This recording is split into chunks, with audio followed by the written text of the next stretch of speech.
Hello ಕರ್ನಾಟಕದ ಜನತೆ, welcome back to updates Kannada channel. So ನಾಳೆ ಈ 5 ಜಿಲ್ಲೆಗಳಿಗೆ ಗೃಹಲಕ್ಷ್ಮಿ ಯೋಜನೆಯ ಪೆಂಡಿಂಗ್ ಹಣ 4,000 ರೂಪಾಯಿ ಜಮಾ ಆಗ್ತಾ ಇದೆ. ಸೊ ನಿಮಗೂ ಕ್ಯೂರಿಯಾಸಿಟಿ ಇರುತ್ತೆ, ಯಾವ 4 ಜಿಲ್ಲೆಗಳಿಗೆ ಪೆಂಡಿಂಗ್ ಹಣ ರಿಲೀಸ್ ಆಗ್ತಿದೆ. ಬಿಕಾಸ್ ತುಂಬ ಜನ ಪೆಂಡಿಂಗ್ ಹಣಕ್ಕೆ ಕಾಯ್ತಾ ಇದ್ರು 8, 9, 10, 11ನೇ ಕಂತಿಂದು. ಸೊ ಬನ್ನಿ ಈ ವಿಡಿಯೋದಲ್ಲಿ ಡೀಟೇಲ್ ಆಗಿ ತಿಳಿಸ್ಕೊಡ್ತೀನಿ ಯಾವ ಜಿಲ್ಲೆಗೆ ಪೆಂಡಿಂಗ್ ಹಣ ರಿಲೀಸ್ ಆಗ್ತಾ ಇದೆ.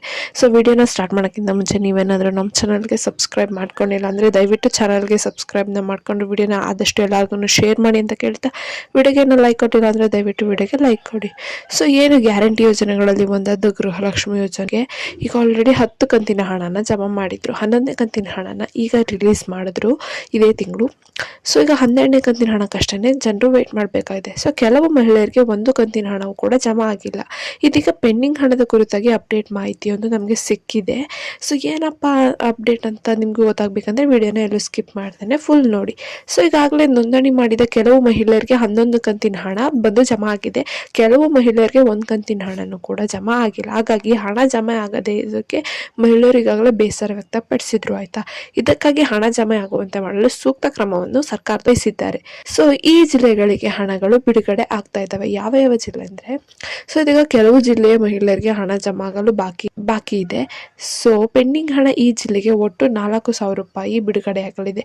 ಹೌದು, ಉಡುಪಿ, ಹಾಸನ, ಚಿಕ್ಕಮಗಳೂರು, ದಕ್ಷಿಣ ಕನ್ನಡ, ತುಮಕೂರು, ಬೆಂಗಳೂರು ಗ್ರಾಮಾಂತರ, ಬೆಂಗಳೂರು ಕೇಂದ್ರ, ಬೆಂಗಳೂರು ದಕ್ಷಿಣ, ಉತ್ತರ ಮತ್ತೆ ಚಾಮರಾಜನಗರ, ಚಿಕ್ಕಬಳ್ಳಾಪುರ, ಧಾರವಾಡ, ಮಂಡ್ಯ, ಮೈಸೂರು ಇತ್ಯಾದಿ ಜಿಲ್ಲೆಗೆ ಪೆಂಡಿಂಗ್ ಹಣ ಬಿಡುಗಡೆ ಆಗ್ತಾ ಇದೆ. ಸೊ ಏನಾದರೂ ಒಂದ್ ವೇಳೆ ನಿಮಗೆ ಹಣ ಬರ್ದೇ ಇದ್ರೆ ಹೀಗೆ ಮಾಡಬೇಕು ನೀವು. ಸೊ ಗೃಹಲಕ್ಷ್ಮಿ ಹಣ ಬಾರದೇ ಇದ್ದವರು ಕೆಲವು ಕೆಲಸಗಳನ್ನ ಮಾಡಬೇಕು, ಬಹಳ ಮುಖ್ಯವಾಗಿದೆ ಅದು. ಸೊ ಏನಪ್ಪಾ ಅಂದ್ರೆ, ರೇಷನ್ ಕಾರ್ಡ್ KYC ಅಪ್ಡೇಟ್ ಆಗಿದೆಯಾ ಇಲ್ವೋ ಅಂತ ನೋಡ್ಕೋಬೇಕು. ಏನಾದರೂ ಸಮಸ್ಯೆ ಇದ್ರೆ ಅಷ್ಟೇ ನಿಮಗೆ ಹಣ ಬರಲ್ಲ. ಸೊ ಮೊದಲು KYCನ ಮಾಡಿಸ್ಕೊಳ್ಳಿ. ಇನ್ನು ನಿಮ್ಮ ಆಧಾರ್ ಕಾರ್ಡ್ ಬಹಳ ಹಳೆಯದಾಗಿದ್ದು ಅದನ್ನು ಅಪ್ಡೇಟ್ ಮಾಡಿಸಿಲ್ಲ ಅಂದ್ರೂ ಮಾಡಿಸ್ಕೊಳ್ಳಿ. NPCI ಮ್ಯಾಪಿಂಗ್ ಆಗದೆ ಇದ್ರೂ ಕೂಡ ಸಮಸ್ಯೆ ಆಗುತ್ತೆ ಅಂದ್ಬಿಟ್ಟು ಸರ್ಕಾರದವರು ತಿಳಿಸಿದ್ದಾರೆ. ಸೊ NPCI ಮ್ಯಾಪಿಂಗ್ ಮಾಡಿಸ್ಕೊಳ್ಳಿ. ಸೊ ಮಹಿಳೆಯರು ಬ್ಯಾಂಕ್ ಖಾತೆ ಮತ್ತು ಆಧಾರ್ ಕಾರ್ಡ್, ರೇಷನ್ ಕಾರ್ಡಲ್ಲಿ ಒಂದೇ ಹೆಸರು ಮತ್ತು ವಿಳಾಸ ಒಂದೇ ಇರದ ಕಾರಣ ಮಿಸ್ ಮ್ಯಾಚ್ ಆಗಿ ಹಣ ಜಮಾ ಆಗಿಲ್ಲ ಅಂತಲೂ ತಿಳಿಸಿದ್ದಾರೆ. ನಾನು ಲಾಸ್ಟ್ ವಿಡಿಯೋದಲ್ಲೂ ತಿಳಿಸಿದ್ದೆ. ಸೊ ನಿಮ್ಮ ಬ್ಯಾಂಕ್ ಖಾತೆ ಇದ್ದು ಅದು ಬಹಳ ಹಳೆಯದಾಗಿದ್ದು ಆಕ್ಟಿವ್ ಇಲ್ಲ ಅಂದ್ರೂ ಕೂಡ ಅದು ಹಣ ಬರಲು ಪ್ರಾಬ್ಲಮ್ ಆಗುತ್ತೆ. ಸೊ ಅದಕ್ಕೆ KYC ಮಾಡಿಸ್ಕೊಂಡು ಅಪ್ಡೇಟ್ನ ಮಾಡಿಸ್ಕೊಳ್ಳಿ ನಿಮ್ಮ ಬ್ಯಾಂಕ್ ಖಾತೆಯನ್ನು. ಸೊ ಇಷ್ಟು ಕೆಲಸ ಮಾಡಿದ್ರೆ ನಿಮಗೆ ಹಣ ಬರುತ್ತೆ. ಮತ್ತೆ ಇನ್ನೊಂದು, ಸಚಿವೆ ಏನು ಸ್ಪಷ್ಟನೆ ಕೊಟ್ಟಿದ್ದಾರೆ ಅಂದರೆ, ಗೃಹಲಕ್ಷ್ಮಿ ಹಣ ಜಮಾ ಆಗುವ ಕುರಿತಾಗಿ ಸೊ ಸಚಿವೆ ಬೆಳಗಾವಿಯಲ್ಲಿ ಮಾತನಾಡಿ, ಯಾವುದೇ ಸಂದರ್ಭದಲ್ಲಿ 5 ಗ್ಯಾರಂಟಿಗಳನ್ನು ನಾವು ನಿಲ್ಲಿಸುವುದಿಲ್ಲ. ಸೊ ಜೂನ್ ತಿಂಗಳಿನ ಹಣನ ನಾವು ಬಿಡುಗಡೆ ಮಾಡಿದ್ದೇವೆ. ಇಡೀ ರಾಜ್ಯದಲ್ಲಿ ಇವತ್ತು ಮತ್ತೆ ನಾಳೆ ಕ್ರೆಡಿಟ್ ಆಗಲಿದೆ ಎಂದ್ಬಿಟ್ಟು ತಿಳಿಸಿದ್ದಾರೆ. ಸೊ ಇದನ್ನು ಸ್ವತಃ ಲಕ್ಷ್ಮೀ ಹೆಬ್ಬಾಳ್ಕರ್ ಅವರೇ ಸ್ಪಷ್ಟವಾದ ಮಾಹಿತಿನ ನೀಡಿದ್ದಾರೆ.